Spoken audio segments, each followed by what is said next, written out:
Hi, everybody. Today we're going to start our last couple weeks where we're going to focus on biological molecules. So these are molecules that are in living systems. And the reason we leave them till now is because they uh, use all of the things that we've talked about all year. So, whether it's electrons or Lewis structures or polarity or organic structures like the ones you see behind me, reactions, all the stuff we've done kind of all comes together in these relatively complicated molecules that we find in our bodies and the bodies of other living things. So it's a good summary. It's a good way to kind of close out the semester with all of the chemistry that we know so far. The first, we're going to break this up into a few categories: lipids, carbohydrates, proteins, and nucleic acids. And so first, we're going to start with lipids. Now, lipids are the most broad category. All the other ones, as we'll see, have pretty specific structure types. Like all carbohydrates have the same basic structure type, all proteins have the same basic structure type, and so on. Lipids have a little bit more variety, and that's because lipids are really just all of the non-polar molecules in the body. So things that are not soluble in water. And the word that we're going to use for that with biological systems, I think it's actually in here later, but I'm just going to put it up here now. So we're going to use this word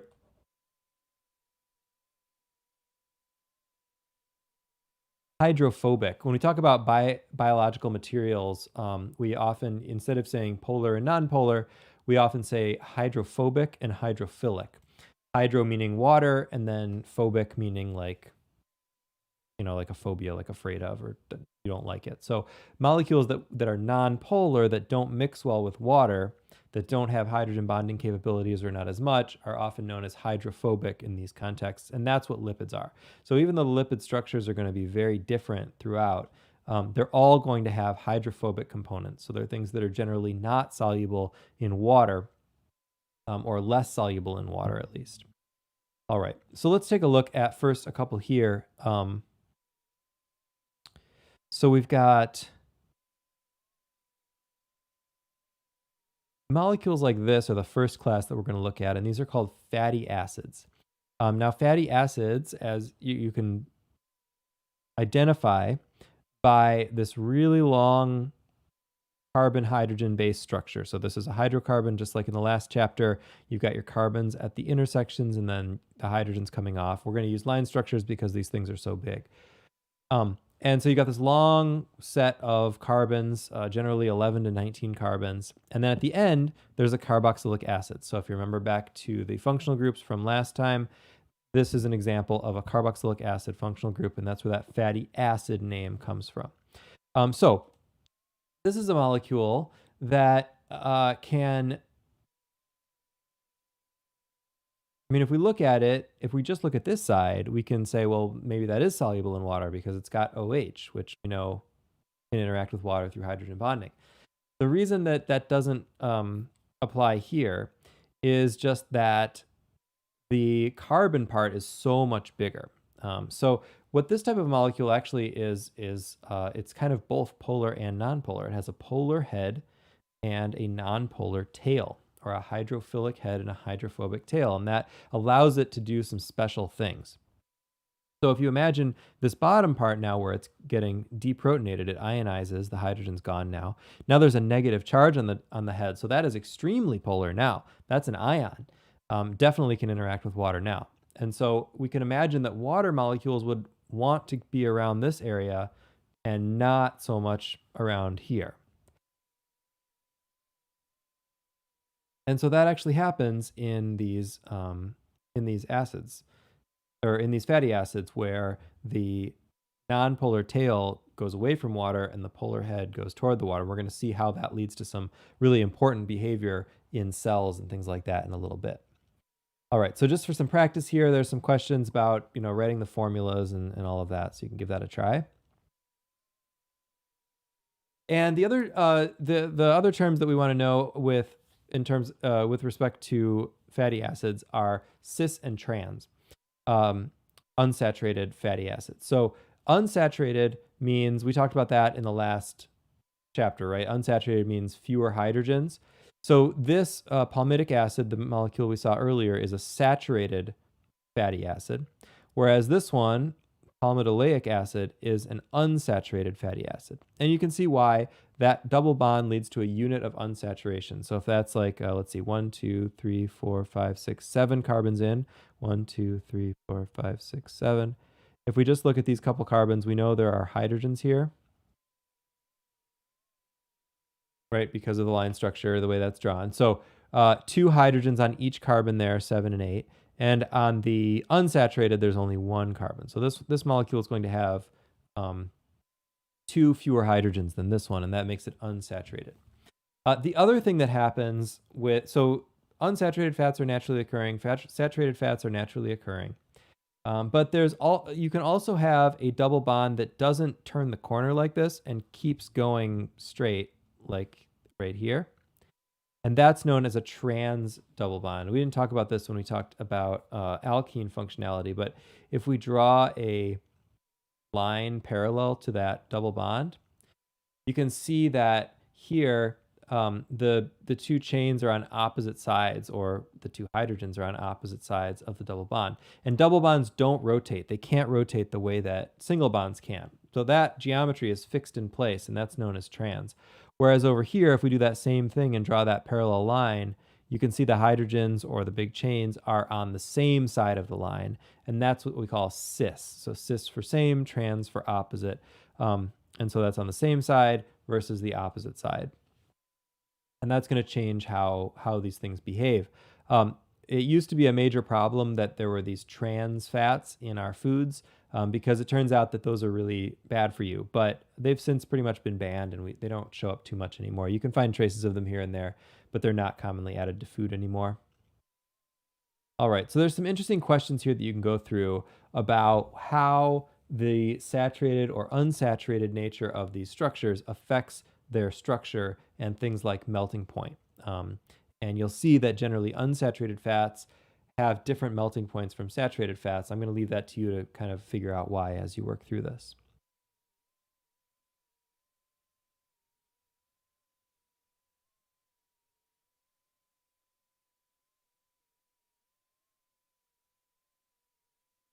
All right, so you can kind of look at those. Now, the other thing that can happen, I'm going to skip over waxes for a second, and we're going to look at what happens when these fatty acids react with glycerol. And so this is the dehydration or condensation reaction that we talked about last time, where the OH and OH in red here are going to leave, that become water, and the fatty acid is going to connect to this backbone molecule called glycerol. Now, this is kind of a stretched out, strange way to draw a molecule, but this is just another line structure that's just drawn at 90-degree angles just for clarity. But if we kind of make this more into a Lewis structure, it's normal. It's a normal carbon-based Lewis structure like that. So we've got 3 carbons, and then each carbon has its own OH, and that molecule is known as glycerol or glycerin, same thing. You can buy it at the store. It's kind of like a sticky, syrupy compound. It's used a lot in cosmetics to make things kind of like thicker. It's also a byproduct of biodiesel synthesis. Anyway, that molecule can dehydrate with or condense with 1 or more fatty acids to form glycerides. And so if you look what's happening here, so there's the H and the OH, those leave, and then the O connects to the carbon. And that happens, and then that forms this functional group, which you'll remember from last time is called an ester. So that's an ester. And so this, if every single OH on the glycerol does that, we have what's called a triglyceride. And you've probably heard of fats being called triglycerides. That's where that comes from. So those are the predominant type of fats in our that we eat in our blood. When we talk about fats or oils, we're generally talking about triglycerides. Now, there's also mono and diglycerides. So if only one fatty acid connects to glycerol, then we have a monoglyceride. If 2 of them connect, then we have a diglyceride, and then if all 3 connect, we have a triglyceride. So If you've heard those other terms, those are also same idea, just fewer fatty acids connecting and some OHs are left behind there. Now, in this example, all the fatty acids are the same, but they don't have to be. And many triglycerides are made from different fatty acids connecting to glycerol. Also, the way this is drawn, it kind of makes it look like, if here's our glycerol, it kind of makes it look like it's like in this shape with these long chains coming out. But actually, if we think about the line structure it's going to be more like this. And so you get this kind of like fork looking configuration with the long fatty acids, 2 of them coming off on one side and 1 on the other side, and then those can pack together depending on the shapes of the molecules. All right, so now if we can jump back up. Now, if instead of glycerol, if those things condense with some other long chain alcohol, like this example here, which has 8 carbons and then an OH, do the exact same reaction to form the ester. So we've got the H and the OH going away and forming water, and the O connecting to the O from the alcohol here connecting to the carbonyl carbon. Now we have basically 2 long chains with this thing in the middle. So there's really no polar part here at all. It's all kind of, or no hydrogen bonding type OH. There's no OHs left. Everything, that polar part is kind of hidden in the middle. And this becomes like a very non-polar type structure. This particular one is carnauba wax, which is like the wax that you use for your car. It's also a natural product that's formed by plants to protect their leaves, which is why water beads up on leaves sometimes. If you've ever eaten kale or cooked kale, grab some kale from the store, you'll notice if you try to put water on it or like a sauce or something, it just runs right off and nothing happens. But if you put a little bit of oil, if you like rub some cooking oil or olive oil or something into a kale leaf, it'll soften right up. And that's because the oil, which is also nonpolar, dissolves that waxy coating and then allows other things to penetrate into those leaves. So if you ever felt like a kale salad was too hard to chew, try mixing in some oil with the kale leaves first before you put the dressing on, and it'll soften them up, get rid of that wax.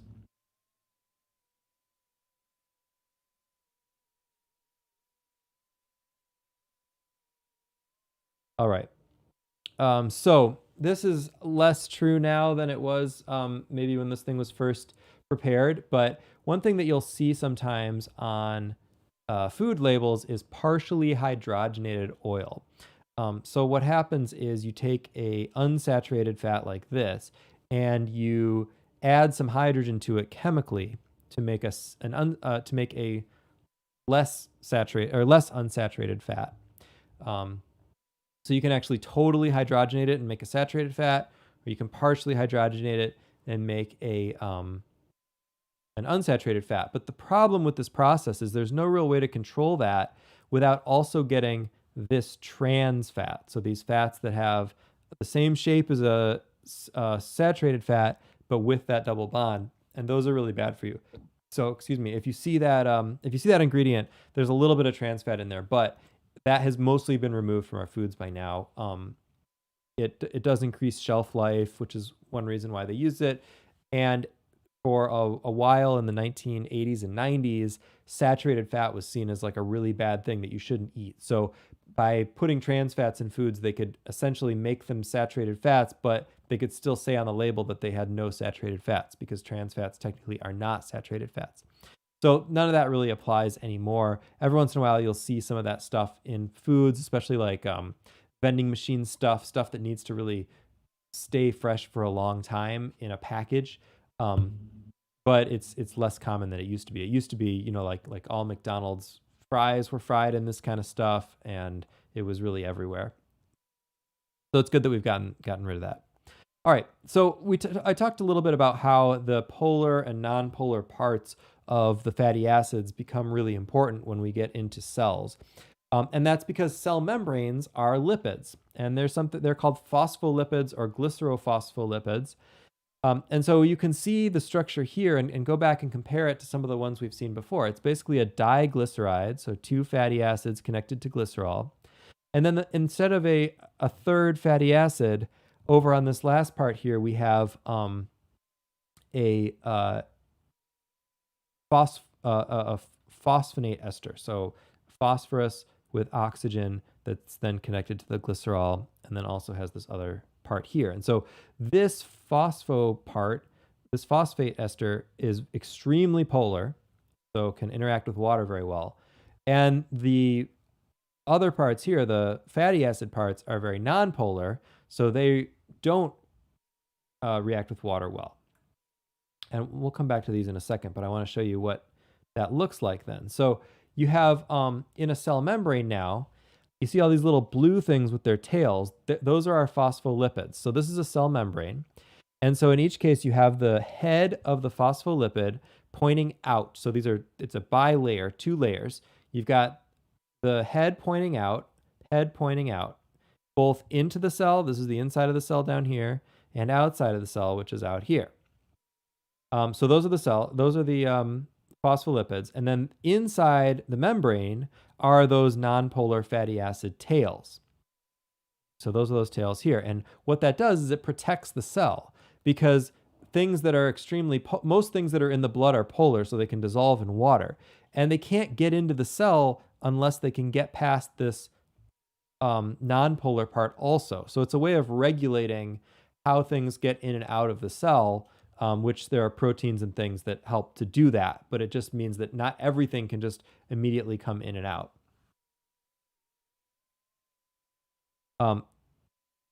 Okay, so that's phospholipids. So the last category of lipids that we're going to talk about, are the steroids. So these types of structures, you can see them here. They're pretty big, but you can hopefully see some pretty clear commonalities here. It's got this 4-ring type structure. 1, 2, 3, 4, 1, 2, 3, 4, 1, 2, 3, 4. 3 6-membered rings, and then 1 5-membered ring.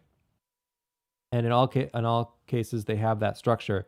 That's known as the 4-ring steroid backbone. They can have some differences here and there, but something like cholesterol is a steroid, has that structure as well. We don't usually think of that as a steroid, but it has that structure. And then also a lot of hormones have those structures, such as estrogen, testosterone. You can even recognize some of our functional groups in the names. So like cholesterol has an alcohol, whereas testosterone is a ketone. Estrogen doesn't really fit in that, but progesterone is also a ketone. So you can see some of those functional groups there. And these are also all considered lipids because of the non-polar basis. So they have these 4 rings that are all carbon and hydrogen. And you'll see as we move on to the other types of biological molecules, the carbohydrates, the proteins, we're going to see much more oxygen and nitrogen and these polar parts, whereas in this today, we mostly looked at these non-polar structures. All right, so that gives you a sense of lipids in the body and what their structures are. Again, as usual, head to Blackboard for, I think it's probably particularly important for this because we're going to talk about a lot of these macromolecules. What do you need to be able to do to answer questions about these molecules? All right, so there's 4 for this particular section. You got to identify what are unsaturated fatty acids, saturated fatty acids, triglycerides, what are steroids, what are waxes. So if you see a molecule, what category does it belong to? What do the double bonds do? How does the structure affect the function and the physical properties of those fats? And then can you draw hydrolysis and condensation reactions? So show them splitting up or coming together, and describing the structure and properties of phospholipid bilayer membranes. So those are the goals for this section. And on Wednesday, we will look at carbohydrates. So I will see you then. Let me know if you have any questions. Group A is in lab today is in lab, right? I think.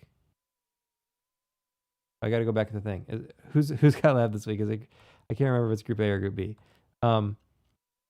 Yeah, because we had the makeup lab last week. So it's got to be group A this week and group B next week. I'm pretty sure. Hold on. Now I'm second guessing myself. Let me check the schedule before I say goodbye for right now. I could be wrong.